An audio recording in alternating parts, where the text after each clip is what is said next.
بسم اللہ الرحمن الرحیم۔ ایک کوڑے جتنا جنت کا حصہ دنیا اور دنیا کی تمام چیزوں سے بہتر ہے۔ حضرت ابو ہریرہ رضی اللہ عنہ فرماتے ہیں کہ حضور صلی اللہ علیہ وسلم نے ارشاد فرمایا، تمہارے کوڑے کی مقدار جتنا جنت کا حصہ دنیا اور دنیا کی تمام چیزوں سے بہتر ہے۔ خلاصہ، حافظ ابن قیم جوزی رحمۃ اللہ علیہ جنت کی صفتوں اور خوبیوں کو سامنے رکھ کر بطور رغبت اور شوق دلانے کے جنت کا نقشہ کچھ اس طرح سے کھینچتے ہیں۔ لکھتے ہیں کہ ایسے بڑی شان والے گھر کی بڑائی کا کیا پوچھئے، جس کو اللہ تعالیٰ نے خود اپنے مبارک ہاتھوں سے بنایا ہو اور اپنے پیارے بندوں اور عاشقوں کا ٹھکانہ بنایا ہو، اس کو اپنی رحمت، شان اور رضامندی سے پر کیا ہو، اس کی نعمتوں کو بڑی کامیابی قرار دیا ہو، اس کی بادشاہی کو بڑی حکومت بنایا ہو، اس میں خوبیوں کو پورے طور پر مخصوص کر دیا ہو، اس کو ہر قسم کے عیب، آفتوں اور نقصان سے پاک کر دیا ہو۔ اگر تو اس کی زمین اور خاک کا پوچھے تو وہ کستوری اور زعفران کی ہے، اگر تو اس کی چھت کا پوچھے تو عرش رحمان کی ہے، اگر تو اس کی لپائی کے گارے کا پوچھے تو وہ خوشبودار کستوری کا ہے، اگر تو اس کی بجری کا پوچھے تو وہ موتیوں اور جواہروں کی ہے، اگر تو اس کی عمارت کا پوچھے تو اس کی ایک اینٹ چاندی کی ہے اور ایک اینٹ سونے کی ہے، اگر تو اس کی پیڑوں کا پوچھے تو ان میں سے ہر ایک پیڑ کا تنا سونے اور چاندی کا ہے، نہ کہ لکڑی کا، اگر تو اس کے پھل کا پوچھے تو مٹکوں کی طرح بڑے بڑے ہیں، جھاگ سے زیادہ نرم اور شہد سے زیادہ میٹھے ہیں، اگر تو ان کے پتوں کا پوچھے تو وہ ایک باریک اور نفیس پوشاکوں سے بھی کہیں زیادہ حسین ہے، اگر تو جنت کی نہروں کا پوچھے تو کچھ نہریں دودھ کی ہیں جن کا ذائقہ بدستور قائم ہے، اور کچھ نہریں شراب کی ہیں جو پینے والوں کے لیے خوب مزیدار ہوں گی، اور کچھ نہریں صاف ستھرے شہد کی ہیں، اگر تو ان کے کھانے کا پوچھے تو وہ میوے ہیں جو ان سے چاہیں گے پسند کر لیں گے، اور گوشت ہوگا اڑتے جانوروں کا،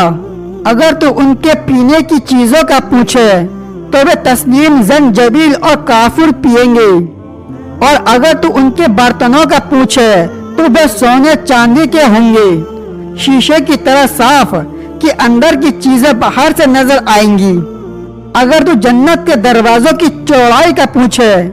تو دروازوں کے دو پٹوں کے درمیان 40 سال کا فاصلہ ہے، اس پر ایک دن ایسا آنے والا ہے جس کی ہجوم کی وجہ سے بھیڑ لگی ہوگی،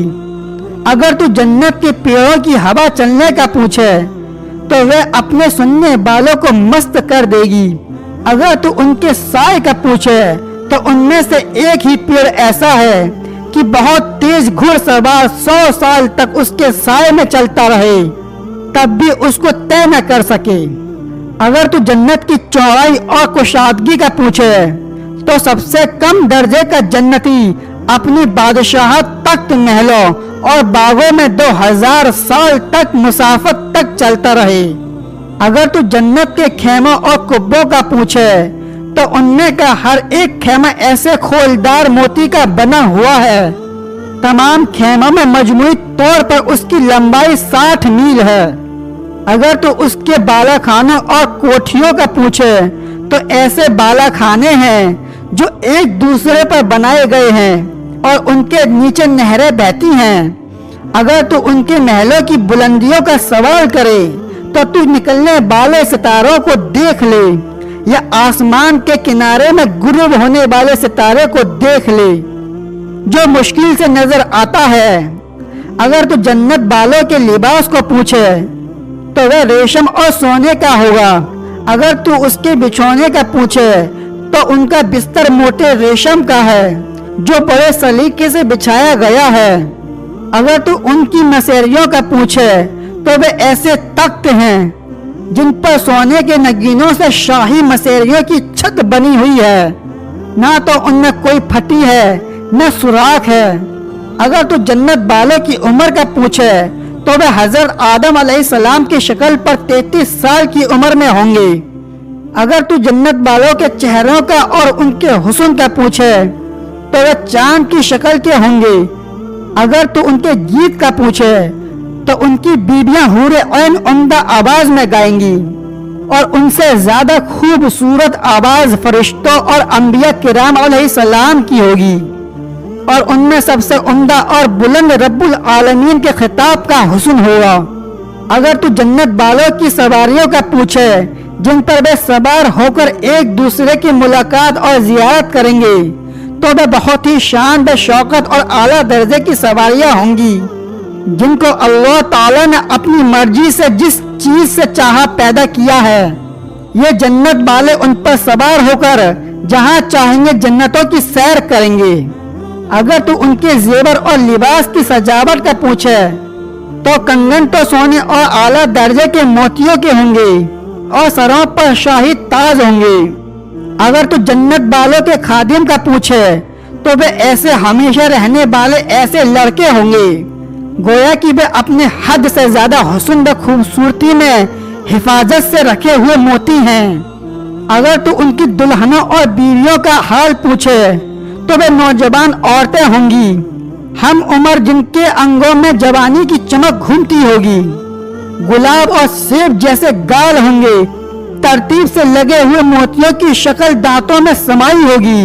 کمر نرم و نازک ہوگی، جب چہرے کا جلوہ دکھائے تو سورج اس کے چہرے کی چمک دمک میں لہلتا ہو، جب مسکرائے تو بجلی اس کے دانتوں سے چمک اٹھے، جب تیرا اس سے حیرانی اور مدہوشی میں سامنا ہو تو دو خوبصورت ستاروں کے مقابلے میں جو جی میں آئے کہہ سکتا ہے۔ جنتی اس جنتی دلہن کے گال کے بیچ میں دیکھے گا جیسے صاف ستھرے آئینے میں کسی چیز کو دیکھا جاتا ہے، گوشت کے اندر سے ہڈی کے اندر کا حصہ بھی نظر آئے گا، نہ تو اس کے سامنے اس کی خال پردہ بنے گی، نہ اس کی ہڈی اور نہ ہی اس کے کپڑے۔ اگر جنت کی یہ عورت زمین پر جھانک لے تو آسمان میں زمین کی فضا خوشبو سے بھر دے، اور تمام مخلوقات کی زبانوں کو کلمہ تکبیر اور تسبیح پکارنے پر بے ساختہ مجبور کر دے، اور اس کی وجہ سے دنیا کے دونوں کنارے سج جائیں، اور اپنے غیر کے دیکھنے سے تمام آنکھوں کو بند کرا دے، اور ہاں سورج کی روشنی کو ایسی ماند، فیکی اور دھندلی کر دے جس طرح سے سورج ستاروں کی روشنی کو فیکا کر دیتا ہے، اور پوری زمین پر بسنے والے سب اللہ تعالیٰ پر ایمان لے آئیں۔ اس کے سر کا دوپٹہ دنیا اور اس کی سب چیزوں سے زیادہ قیمتی ہے، اور اس سے صحبت تمام خواہشوں سے زیادہ تڑپانے والی ہے۔ جتنے زمانے پر زمانے بیتتے جائیں گے وہ حسن و خوبصورتی میں ترقی کرتی چلی جائے گی، لمبا زمانہ گزرنے پر بھی اس کی محبت اور ملاپ میں بڑھوتری ہوتی چلی جائے گی۔ وہ گربھ پیدائش، مہاماری و نفاس، بچے کی پیدائش کے آنے والے خون سے پاک ہوگی، نزلہ، بلغم، پیشاب، پخانہ اور دوسری گندگیوں سے بھی پاک ہوگی۔ اس کی جوانی نہ جائے گی، اس کا لباس پرانا نہ ہوگا، نہ اس کا حسن بوڑھا ہوگا، نہ اس کی صحبت سے دل بھرے گا۔ اس کی ناز و ادا کی نگاہ بس اپنے شوہر کی طرف ہی رہے گی، چنانچہ وہ کسی غیر کا لالچ نہ کرے گی۔ ایسے ہی جنتی مرد کی نگاہ اور چاہت اس حور کی طرف رہے گی، اور یہی اس کی خواہش کی انتہا ہوگی کہ اگر یہ اس کی طرف نظر کرے تو اس کو خوش کر دے، اگر حکم کرے تو مانے گی، اگر اس سے دور جائے تو اس کی حفاظت کرے گی۔ یہ اس حور کے ساتھ ساتھ رہے گا، خواہشوں اور پاک دامنی کے ساتھ۔ یہ ایسی ہے جس کو کسی اور انسان اور جن نے ہاتھ نہ لگایا ہوگا۔ جب جنتی اس حور کو دیکھے گا اس کا دل اس کے دیدار کی لذت اور مستی میں اچھل جائے گا، اور جب وہ جنتی سے بات کرے گی تو اس کے کانوں میں الفاظ کا رس گھول دے گی، اور جب اپنا جلوہ دکھائے گی تو محل اور بالا خانوں کو چمکا دے گی۔ اگر تو ان کی عمر کو پوچھے تو ہم عمر اور جوانی کی سب سے مناسب عمر میں ہوں گی۔ اگر تو ان کے حسن اور خوبصورتی کا حال پوچھے تو کیا تو نے سورج اور چاند دیکھا ہے؟ اگر تو آنکھ کی سیاہی کا پوچھے